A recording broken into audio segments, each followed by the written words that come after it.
fact, as you will see a little later, it is quite the contrary.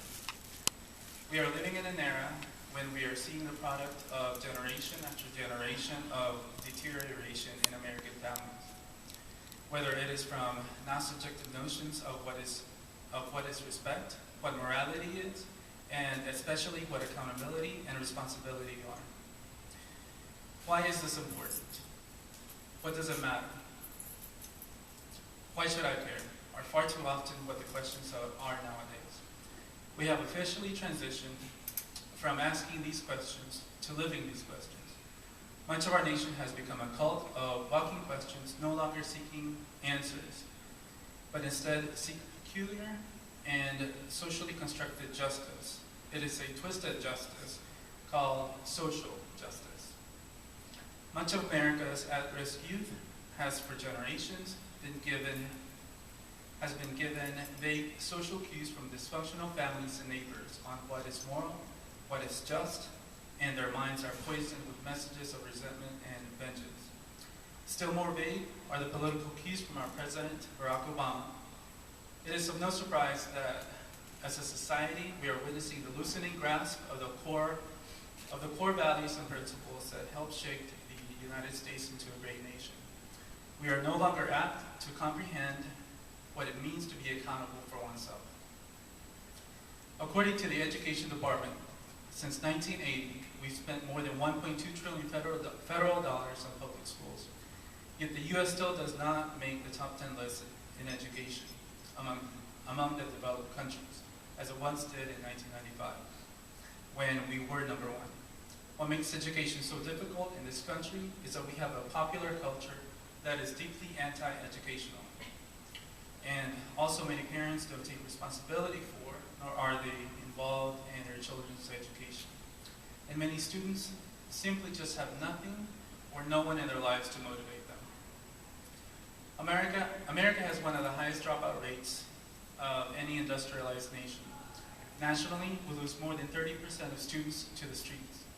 It is a staggering number, and it is unsustainable and morally unacceptable. What chances do these students have at being contributing members of society? It then becomes clear why much of the paradigm of American culture is so unclear and confusing to not just the rest of the world, but Americans as well. As a society, we are beginning to see the evidence of cultural decay. Many typically common sense solutions to social and public policy conflicts and disagreements become backward and paradoxical when our leaders preach civility, but the results is barbarism, as evidenced by many of the hundreds of occupiers from across the country. And when calling for unity, only division and class warfare are yielded. And President Obama seems to be doing more to perpetuate this chaos than he is to correct it. Now, I'd like to share an excerpt from a speech that provides an incredible parallel between the mentality of the newly freed slaves in Orangeburg, South Carolina in 1865, and the mentality of those who today are enslaved to the government by welfare and the deceit of social justice. A Freedmen's Bureau commissioner tells free people what freedom means. You are now free, but you must know that the only difference you can feel yet between slavery and freedom is that neither you nor your children can be bought or sold. You may have a harder time this year than you have ever had before. It will be the price you pay for freedom. You will have to work hard and get very little to eat and very few clothes to wear. If you get through this year alive and well, you should be thankful. You must not ask for more money than people get at the north. Now you must get something to eat, something to wear, and houses to live in. How can you get these things? By hard work and nothing else. When you work, work hard. Do not think because you are free you can choose your own kind of work. Every man must work under orders. The soldiers who are free work under the officers under the general, and the general under the president. There must be a headman everywhere, and on a plantation, the man who gives all the orders is the owner of the place. Whatever he tells you to do, You must do it once and do it cheerfully. Every man has his own place, his own trade that he has been brought up to, and he must stick to it. The only shame is to be idle and lazy. You do not understand why some of the white people who used to own you do not have to work in the field. It is because they are rich.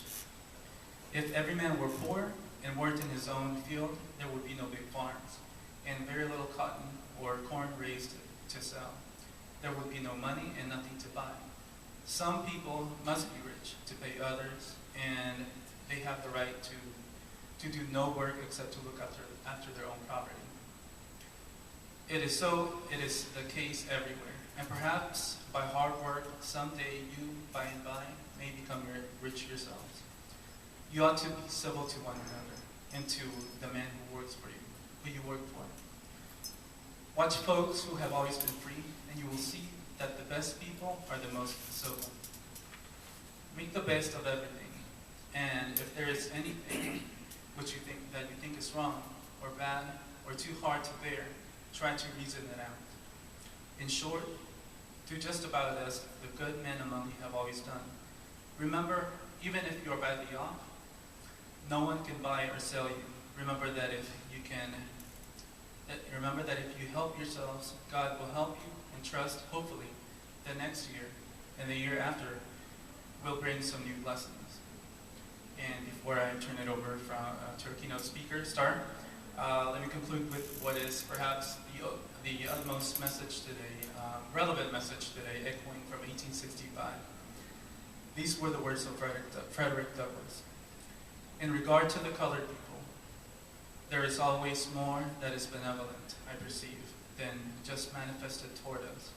What I ask for the Negro is not benevolence, not pity, not sympathy, but simply justice.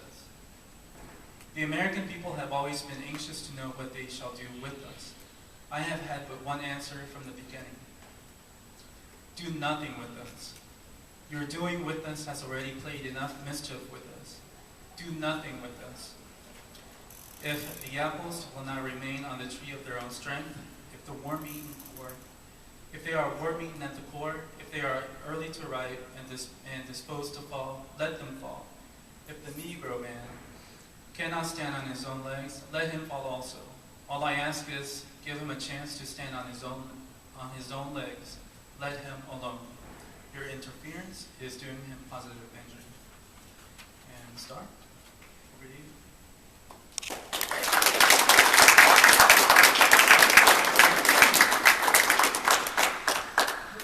Thank you for those words, and I really appreciate Alvaro having me here and hosting this meeting. I found out that he's entrepreneurial, that he actually started the club that's hosting the meeting here at Temple, and since I'm the first one for this particular semester, I'm very honored.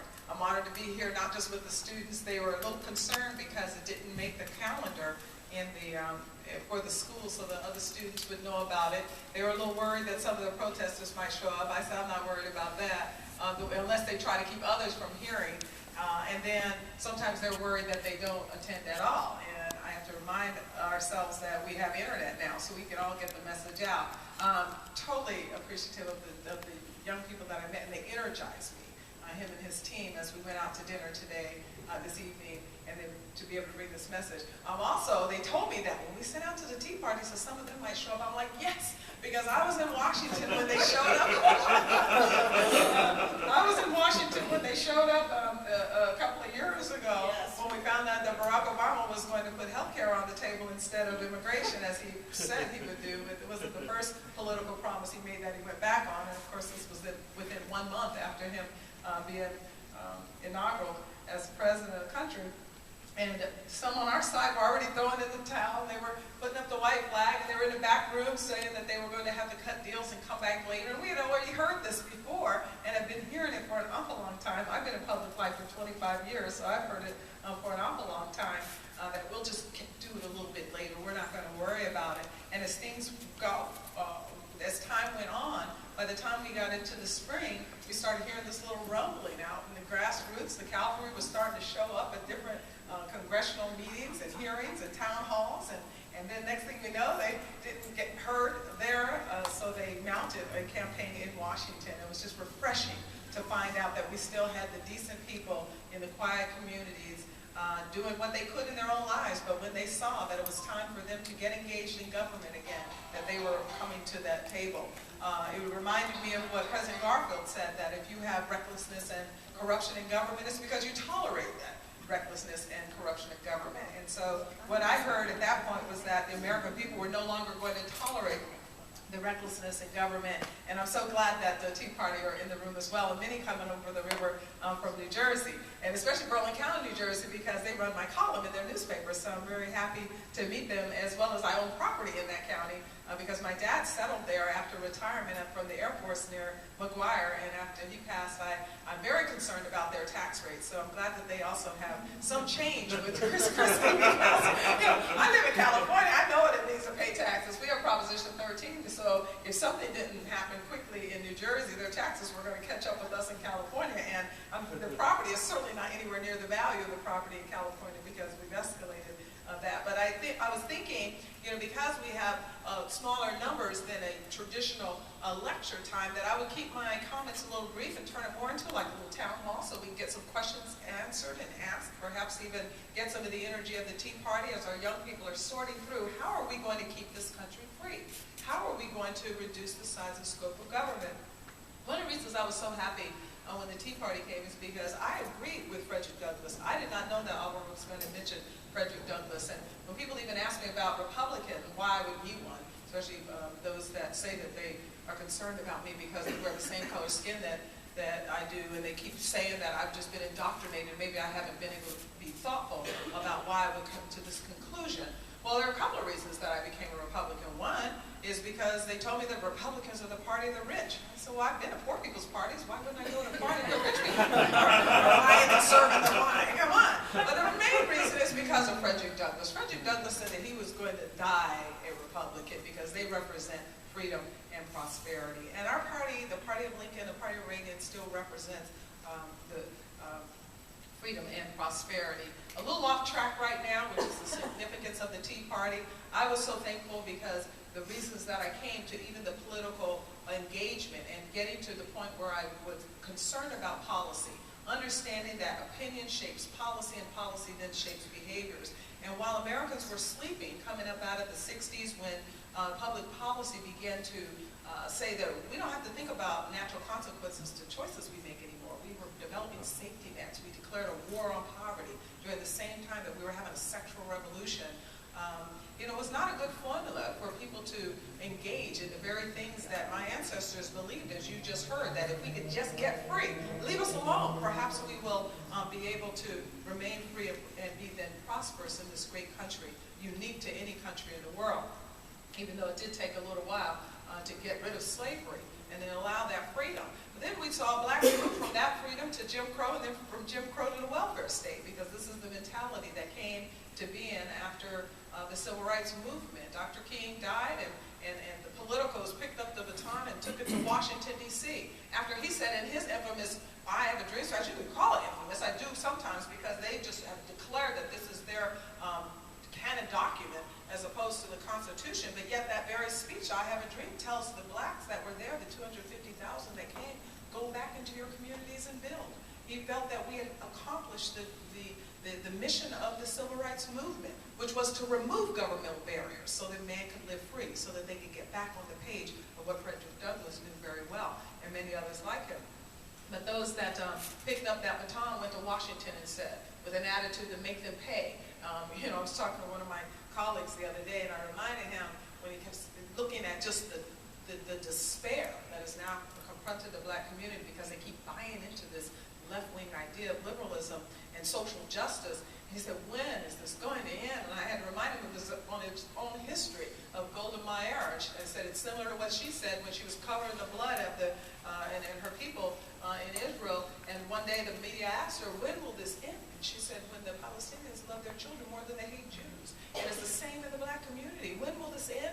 When black people start loving their children more than they hate Republicans, more than they they start hating those that they feel were enslavers, and that they're seeking some type of justice that doesn't even exist when they couch it in terms of social justice. I have to remind my black audiences all the time that it's actually the Republicans that are social justice. You've been sold a lie.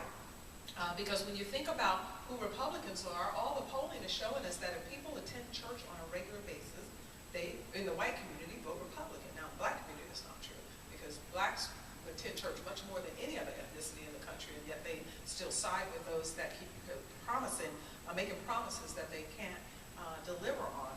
But when you look at the white community, and those that attend church on a regular basis voted Republican, then you have to say, well, who are these people that attend church on a regular basis? They're the people that are exemplifying social justice, because they're the ones that are volunteering in our homeless shelters. They're the ones that are going into our maternity homes, even establishing these homes. When they see a need, they fill it. That's one of the reasons we now have 5,000 crisis pregnancy centers in the country, because although we have not been able to rid ourselves of Roe v. Wade, it may be legal, but it's not lawful in God's eyes. There are decent people that just say that we're going to do something about it, and they started building up this entrepreneurial energy to put crisis pregnancy centers in almost every community across this country now, to where if someone's in a crisis or unplanned, as the left will call it, and or unwanted pregnancy, they have somewhere to go.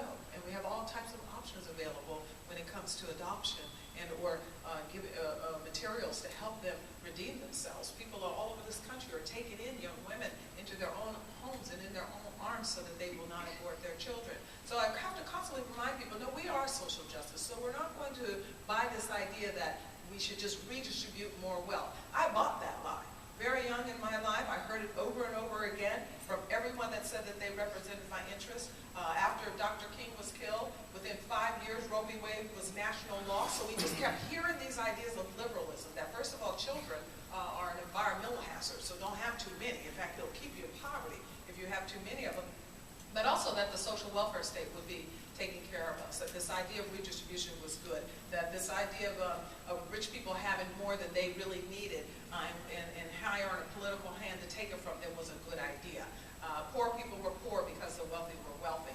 And you believe that lie, you will start to make ill decisions for yourself, which is what I began to do. When you think that there's no hope for tomorrow, then you start living very recklessly today, which is not only what I chose to do, but what many, as we're starting to see in the crumbling of community after community, others are choosing to do as well. You know, very early, believing the lie of the left. I got engaged in criminal activity, and drug activity, and sexual activity. I mean, some people know my story because they keep up with me. I don't get to say a lot of it in my scripts column because my scripts is a liberal distribution service, and so for a while I would write my story and then they just take it out anyway. So it's like, well, I'll try to sneak it in a little bit by little bit. But for those that have followed me know that I have a few books out, and just to give you an idea of the types of things I was engaged in, my autobiography is called Pimps, Whores, and Welfare Brats. And even in that title, I left a lot of information out of it because of statutes of limitations. And in fact, some of that activity was in New Jersey. That's why every time I go to New Jersey, I keep my fingers crossed. I said, oh, Lord, I'm so glad it was pre-DNA, but you never know. I find a way to catch up with me one day. And although the prisons are overcrowded and in liberal states, you might not have to worry much about it. Many of the states turn red, so I have to be much more careful in going into various states these days. But you get that reckless to where abortion becomes your birth control. It wasn't until after the 4th time I went into one of their so-called safe, legal, rare clinics that I had a gut instinct down inside that something's wrong with killing your offspring. Maybe it is. You know, it's interesting. I have an opportunity to do a lot of media because I told you public opinion shapes policy, which shapes behavior. And we've seen a lot of the recklessness of policies that were left unchecked shaping the behaviors in our hard-to-hit communities, to where it's just now out of control. And then the opinion becomes, we want more government to fix what they broke. And so now I work on the opinion side and try to address some of the cultural issues and economic concerns of society. And so I get a chance to do a whole lot of media. I was telling kids earlier today that later this week I'll be doing Hannity again. And I get to do a lot of our side of media, but I go into the secular cesspool quite a bit too. And so I had this one opportunity to do the show The View. You know what happened was they're such a politically correct show that they needed a black. Star Jones had quit and they didn't have a black, and they just needed a black desperately. They were getting really desperate. They hadn't found Whoopi yet, so they were just going to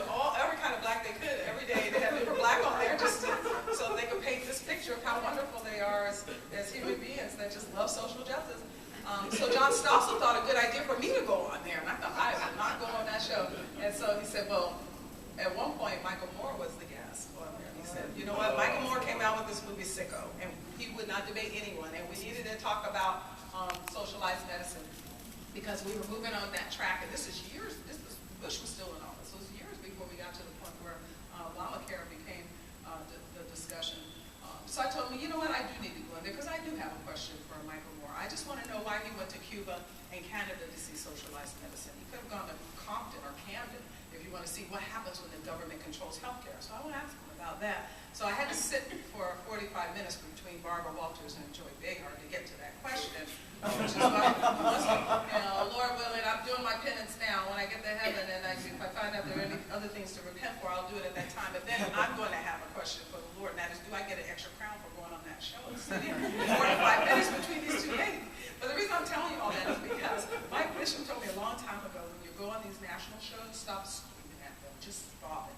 Because you're not debating them. You're talking to the millions of people sitting on the couch looking to hear truth that have their television clicker. Just tell your story, why you believe what you believe.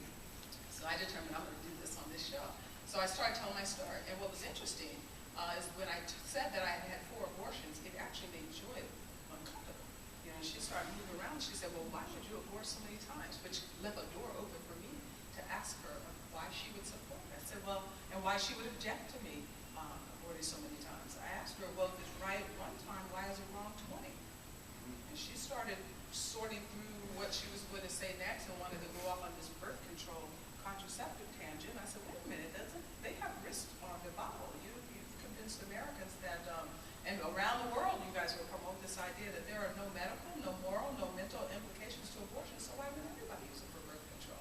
So you can understand why the next 45 minutes was extremely difficult, because that was very early in the show for me to express that.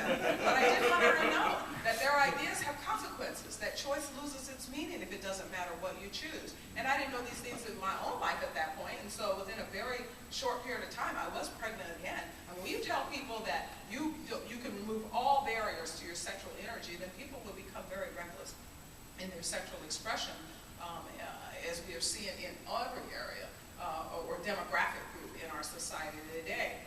And so I was very reckless and ended up pregnant again. And this time I went on the welfare. So I know their system from the inside. I was in and out 7 years, 3.5 years consistently. It's how I paid for my abortions. The California taxpayers were dragged into having this type of blood on their hands. And it wasn't until a Christian conversion that I just changed my mind. And it's probably why the left hates me and why I do run onto some campuses and they do put it on their calendar just to bring the enemies out so that they will try to shut me down. And in other places, other political forums, you know, I can run into some challenges. But because the reality is that there is this insistence in society that they don't want to know about true testament to where you can not only change your life, but that you can put a mirror next to liberalism and prove that it's left wanting. When you think about not just what it did to my life, but what it's done and the damage that it's done to many, many lives, I changed my life. I just said, you know what, I'm making new decisions for myself. I went to college, I got a degree, I studied marketing and international business. I was at that point I started working for this little business, and I figured if I could sell for him, I could sell for myself. I ended up in my own business, and after the 1992 Los Angeles riots, my business was destroyed, but I wasn't going back to welfare. Once people start to recover their lives, especially if you go into business, I don't think that you have appreciation of welfare anymore. You already know, I knew firsthand from the inside how cruel Uncle Sam is to the people that he says he's trying to help. You talk about slavery. I mean, the one thing that was recovered during the slavery of my ancestors was their dignity. They attempted to hold on to that and pass it to their children so one day they could live free. And I'm telling you, Uncle Sam steals that dignity, and people then become generational to be comfortable in this new type of slavery, trying to live off the rules. Don't work, don't save, don't get married. And we'll just kind of keep you enslaved to this poverty plantation mentality and throw you off into one of our 4,000 housing projects and give your kids an education that's going to land them in jail or their blood running in the street one day. And that was the reality of the welfare state. But you go into business and you find out that Uncle Sam is just as cruel to the business owner. And in fact, that's one of the reasons people ask me, well, how did you change your views? I said, well, my social philosophies and worldview changed because I became a Christian. And so I started cleaning up my decisions. But I said my economic philosophy changed because I went into business. And you start hearing from these agencies that you don't even know exist, and how much intrusion of the state. We were in a restaurant. I said, we asked that owner a day, what is really under your right now? And he would tell you the excessive regulation, the excessive taxation, all of the permits, all that it takes now to be in business. And I was dealing with that, and dealing with that over 8 years, and my business was still able to grow, even amidst this environment that Uncle Sam had set up to make sure that I was not able to, just be left alone to run this business. But once the 92 riots just destroyed everything in LA, I wasn't going back to welfare because I could remember depositing more money in a week than the welfare had sent me in a year. You can get so far away from that plantation that you no longer want that mentality. And then I began to feel the desire to not want it for my community anymore. When you think about the damage that has been done by liberals controlling almost every city in this country for the last 40 years, we can look at the mere reflection to see what happens when you turn your lives over to government. There's just no excuse for them to continue to make the political promises that they made. Unchallenged now. For years, the Republicans and our conservatives were afraid to challenge them. But the evidence is there.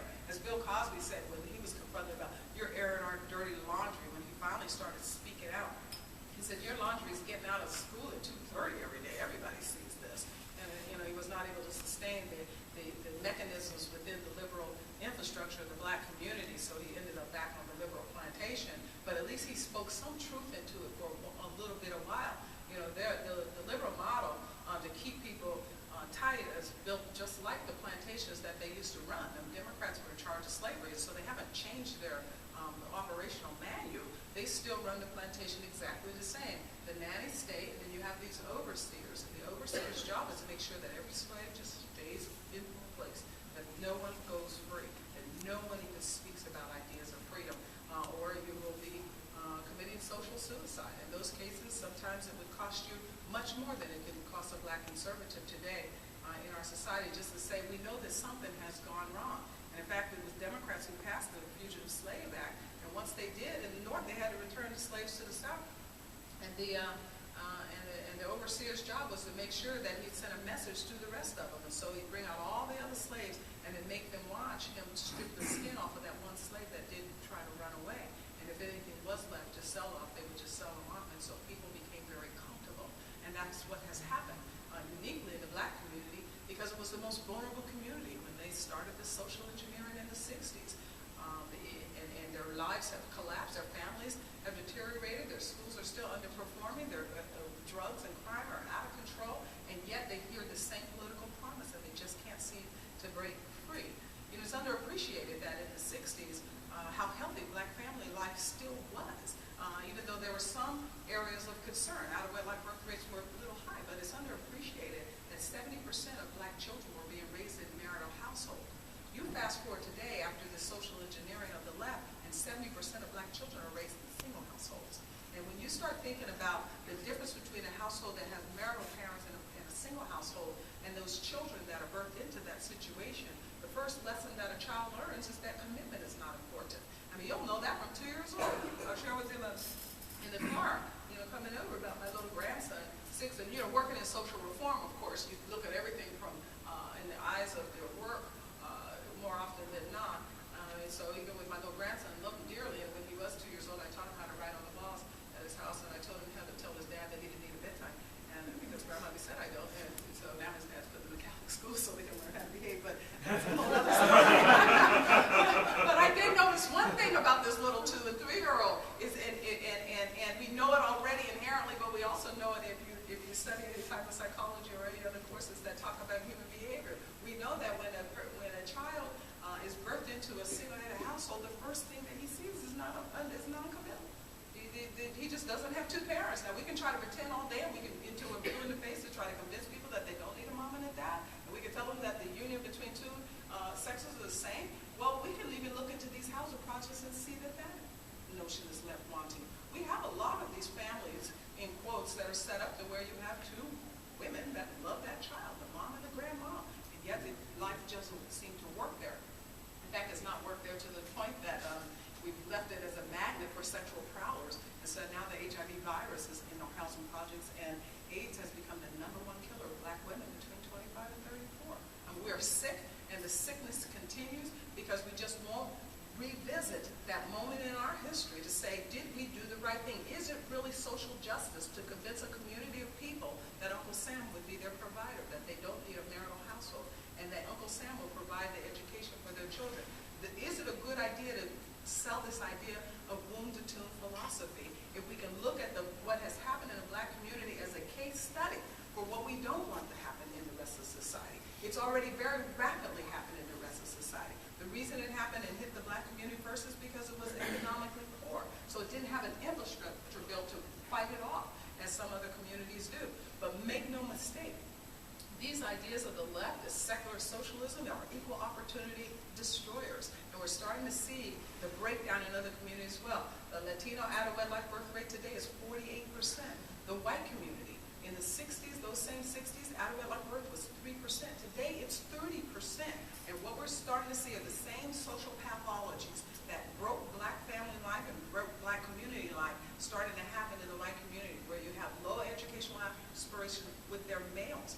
You know, it's interesting when you think about the biological clock and how it is so important that we're going to now have this discussion about reproduction and you know, the rights that they have somehow found in the Constitution, where I'm supposed to pay for your birth control and your sexual lawlessness.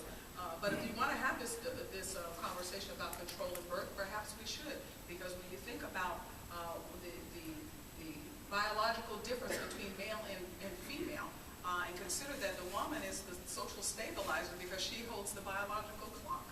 God put outside of nature only two places where we can see time. One is in the week for worship, and one is in the woman, so that we can stabilize the society. And as women start to manipulate that biological clock, men lose track of time, and that's what we have seen throughout the history of American people, to where as women increase in their role and or dependency in government, the men are the ones that educationally start falling behind. And it's not only has already happened in the black community, where we're looking at 95% of these prisoners have no relationship with their father, 70% of our youth incarcerated have no relationship with their father, but we're starting to see these pathologies running into the white community, to the point that even social thinker, libertarian social thinker Charles Murray has written his new book said, Coming Apart. I mean, this is the person that gave us Losing Ground and Bell Curve, where he was looking at and comparing black and white life and saying, there's something really challenging over here and that we should take notice of.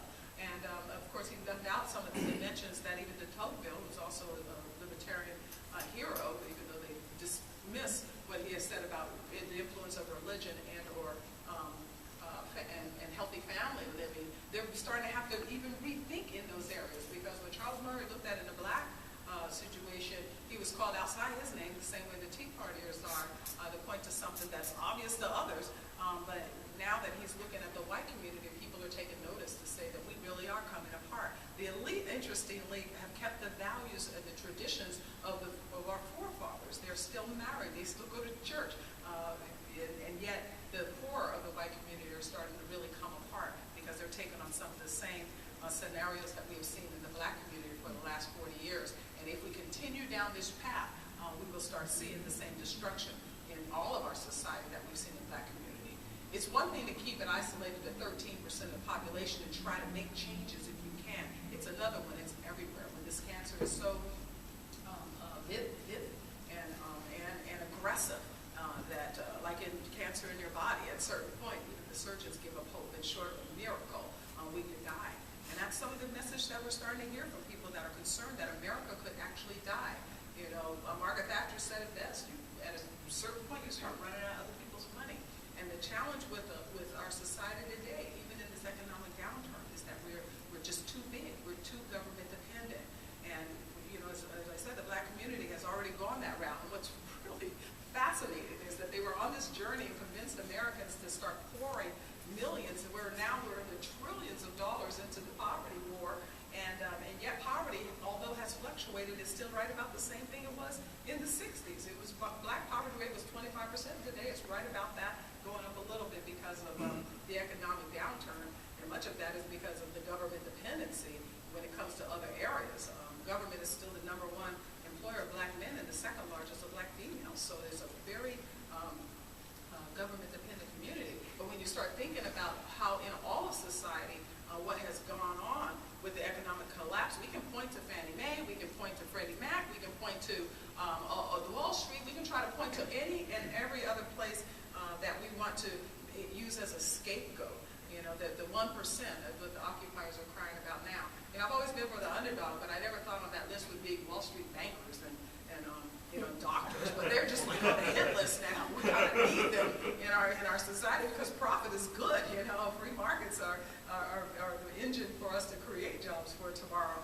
But when you think about the government dependency in all of society, that is what has broken down in our culture today. We have now a situation where 70% of all monies that come into the government coffers, the intake of government outside of defense, we separate out defense, of all money, 70% is a transfer to another individual. We can't go on like this. You think spending $400 million in these poverty programs and then barely being able to name one that's working is a challenge. Let's look at what happens when you have everybody dependent on government, which is perhaps why Barack Obama did a lot of pushback on healthcare. Healthcare, the government always controls half the healthcare in this country through Medicare and Medicaid. And we're talking about programs that have no sustainability whatsoever. I could spend all evening telling you how we will not be able to recover from that even the $70 trillion unfunded liability coming because of Medicare and Social Security. We just have a model that is just not sustainable anymore. You can't have everybody dependent on their neighbor to take care of them. And that's just the point that we've gotten to. The root of our economic crisis is government dependency. The size and scope of government is just too big. At a certain point, you can say, well, let's just move the engine so that we can get more. So at a certain point, you have to take your credit card and you stop the spending. You know, people always want to ask me about, well, the Tea Party just seems real racist. You know, I said, look, this has nothing to do with the brother. Okay, they even voted for him, some of them. They got deceived like you. And thought that he was actually a friend of America, a friend of, no. This has nothing to do with him being black. This has to do with green. This man went through $4 trillion in 3 years. Oh no, we have to take the credit card because this will totally destroy the little bit of help that's left in this society.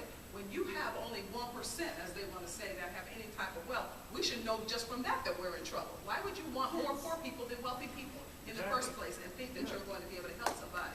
The people that are benevolent, you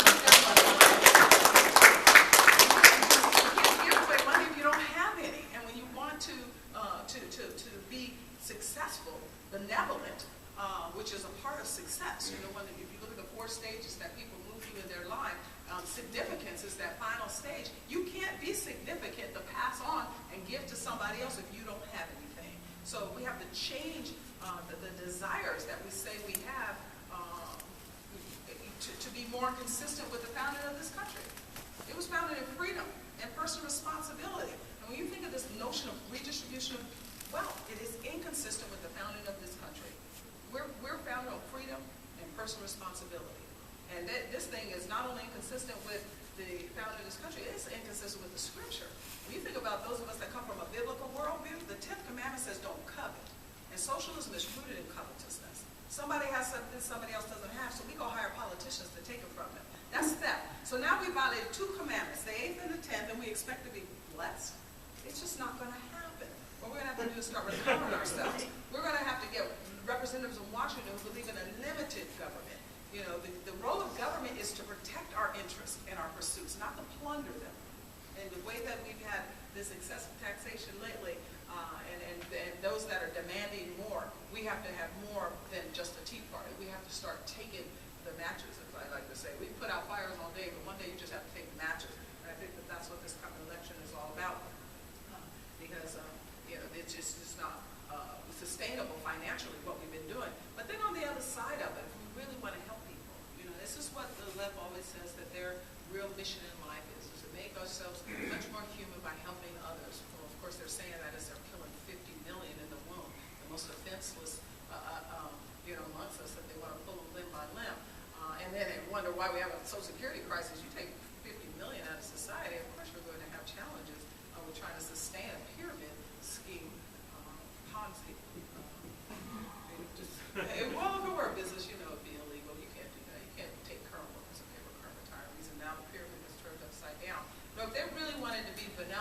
should consider alternatives to what we've been doing for the last 50 years. This is why I challenge them every time, because it's an absolute lie that they are the ones that are exhibiting social justice when their whole determination and their whole mission is to redistribute wealth and to not ever touch anything that is individual or hands-on. You can see it in every single step out of poverty where liberals are on the wrong side of this equation. If they really wanted to help poor people, then they would help us talk about traditional values and responsibility. Because the first lesson, the first step out of poverty is self-government. You're not leaving poverty if you do not rein yourself in. Like Frederick Douglass said, don't do anything for us. Let us work at it ourselves. You've got to rein in your decisions. The first step out of poverty, as I told, housing project after housing project, women in welfare after women in welfare, as they're crying and trying to now recover their lives after believing that lie so long, and now they have 3 children all by different men, and that little subsidy that you try to get from the government is just not working for them or their family. As I have to tell them, no, you have to be responsible with your choices. You have an obligation to your neighbor to be responsible with your choices and to be self-sufficient. That's how you first get on that first rung out of poverty. This is a decision that nobody else can make for you. This is why after I recovered my life and then after those 92 riots, I began to be more focused on social justice. Social justice in Washington, D.C. is why I work in Washington. Now I live in California, I commute to Washington, D.C. just to say the answer to poverty is freedom. It's prosperity. The answer to poverty is not a welfare state. It's making decisions that are right for your life, the first step. And so when we put time limits in the federal welfare bill, I consulted on that bill. I got death threats against me just because I felt that, time is a social stabilizer. It makes people sit up and think about their lives. This is something that people had lost track of, and that's why they were 2 and 3 generations now into this dependency and didn't know how they were going to get out. We all know, just in our normal life and life movement, that time is a social stabilizer.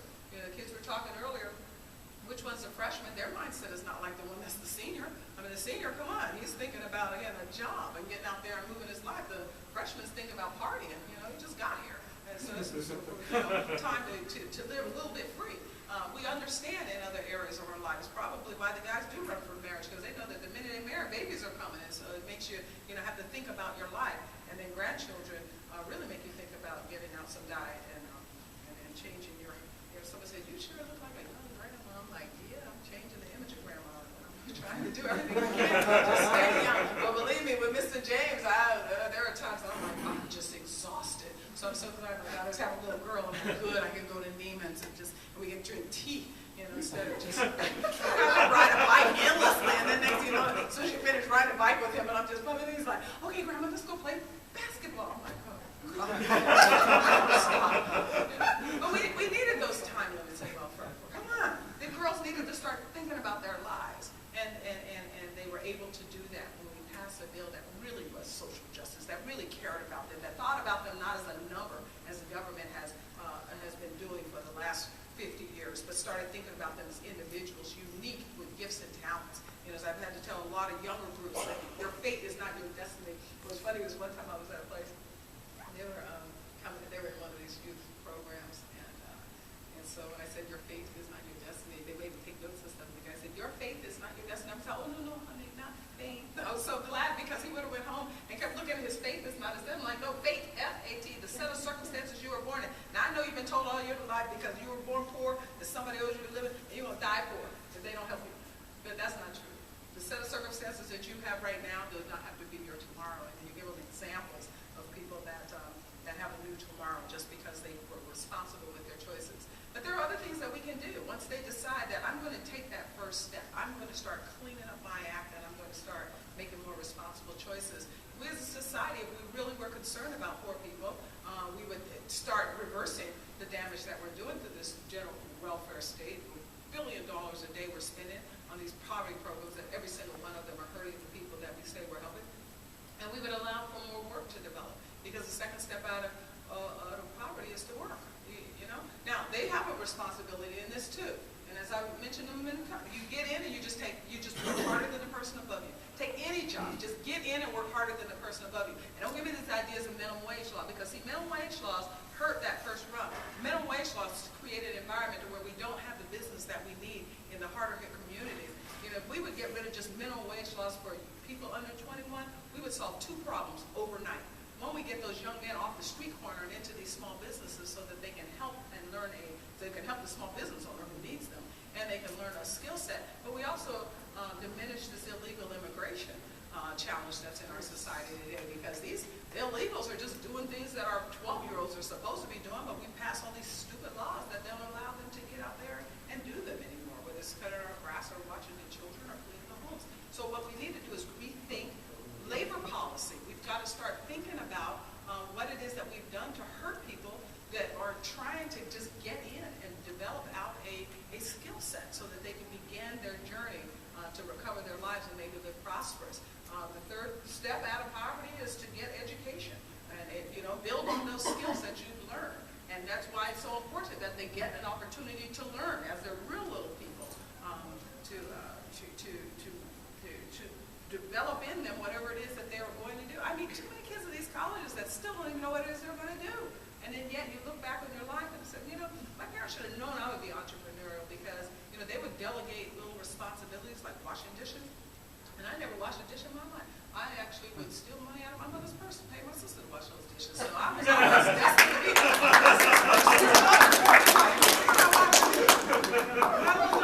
my daughter now, she's married now, and she's hi ladies, thank you for coming in. I know that you got to go back to nursing school. I know. They came to dinner with us. Just want to say hello to them, and I know that they have class.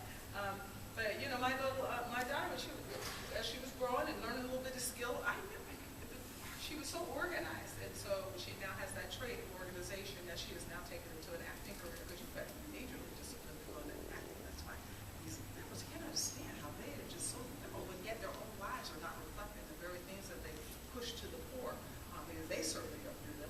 They have to be very focused and very disciplined, and that's what we need in our workforce. So we have to allow for opportunities for work to develop. That means removing government barriers, getting rid of this excessive taxation and regulation. You wonder why unemployment rates are so high in inner cities? Because most of them have these excess taxes. They've later on environmental policies that are hurting the very community that these liars say that they're trying to help. And so, that's an area that, they say, well, Republicans just want to say, no, Republicans always say the same exact thing. That's because we're right. You're right. You don't have to look too far. If you reduce taxes, people have more money to spend. It's just not rocket science. And those are the things that we want to do. But also in education, we want to get their children a new worldview, if you will, and make sure that they start understanding what this country is about. Because they're certainly not getting in these public schools. They were telling me about one of the emails that somebody wrote in me coming to this campus, that they were going to come, but now they decided they weren't, because I want to privatize the schools. I said, I don't want to privatize the schools. I want to compete with the schools. Every time we see competition with the public schools, when money follows children to the schools that their parents want, the public schools start to correct. We have a very good example. We have about 13 pilot voucher programs in the country now, because when the Supreme Court ruled in 2003, they did rule that vouchers are not unconstitutional. They could go to religious schools, but they didn't go far enough, in my opinion, as far as Brown versus the Board of Education went, to where they said, well, it is unconstitutional to trap certain kids in certain schools. Because that's all they're doing now. They want to tell us that vouchers are for rich white people. Hey, rich white people don't need a voucher. Rich people have school choice. They can buy the building and put their name on it, put Johnny on the front row. The teacher, they don't need it. It's not for them. It's not even for the middle class. I mean, if they want to find, but middle class, they can homeschool, they can move out to communities where they have decent schools. No, vouchers are for poor parents. So money will follow them to schools that they want. And in the 13 experiments that we have in the country, where money follows just a few, too, they're very small samples, because you want to see the minimum left, get involved in school choice. You want to see what liberals do in their social justice program. They trap children in failing schools year after year after year, while their money is invested in the stock market of prisons. It's just unbelievable because it's a lot of the jails are on the stock market, and the public schools are not. If you really want to fix the public schools, put them on the stock market. I bet you immediately people will start investing, and we can really recover some of the damage that the left has done. But just let money follow children to the school the parent wants to. And the classic example that we now have for that is in Washington, D.C. Most of you have heard about the voucher program that passed in Washington. It was very difficult to get that.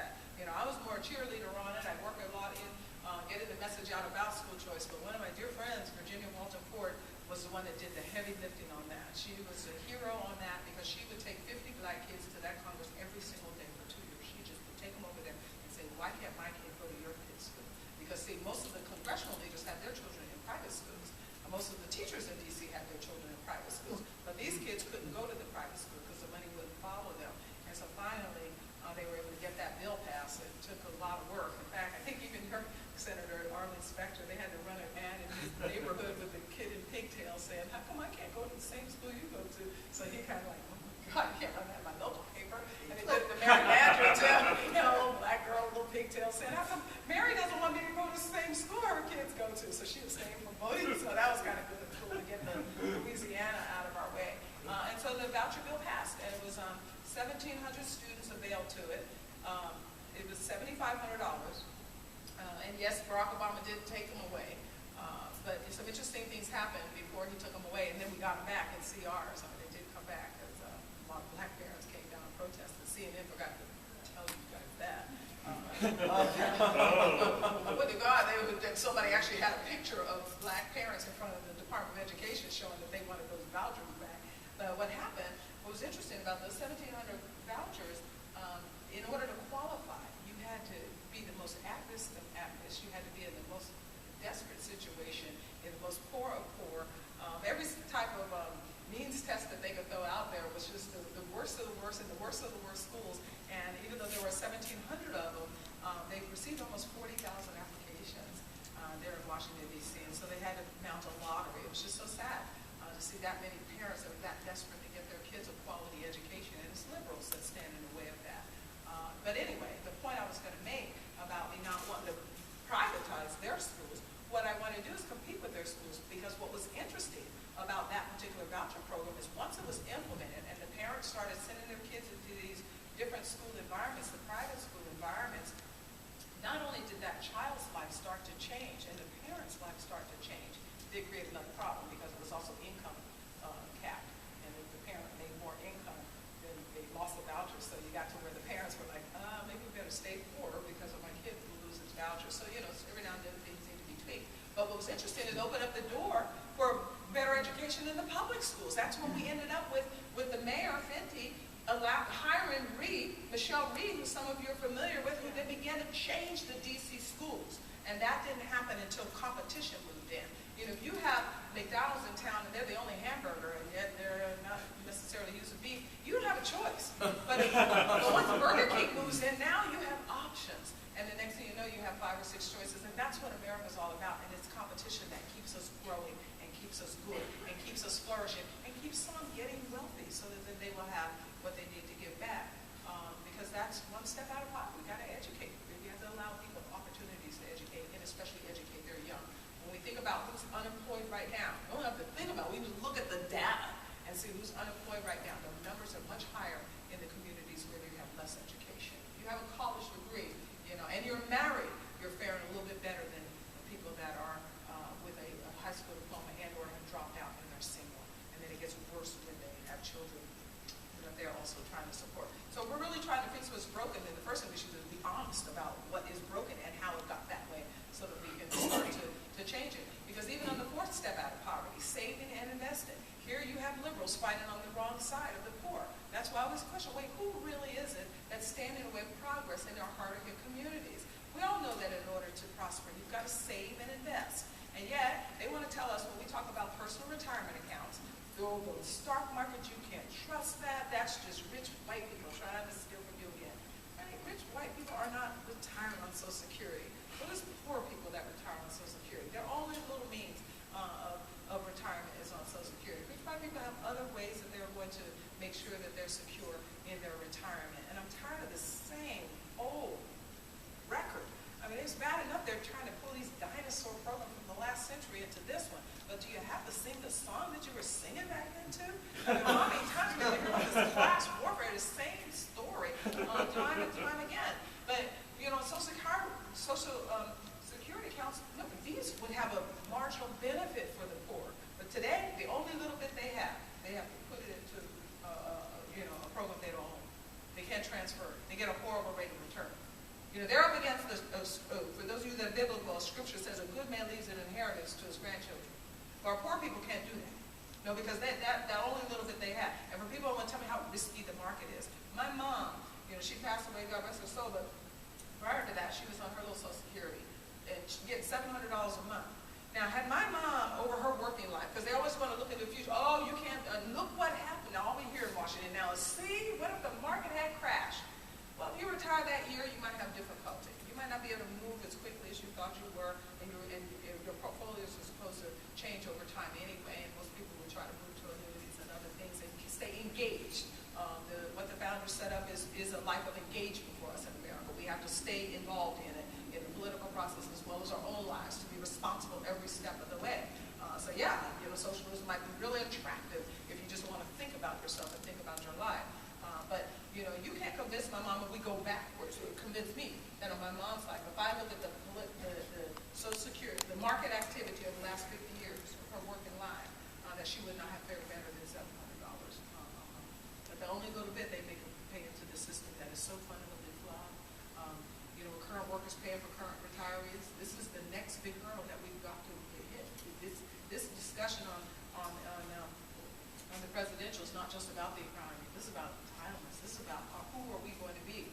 I think we're at that same point we were in the 1850s when Abraham Lincoln looked at the Bible and said, "A house divided against itself can't stand."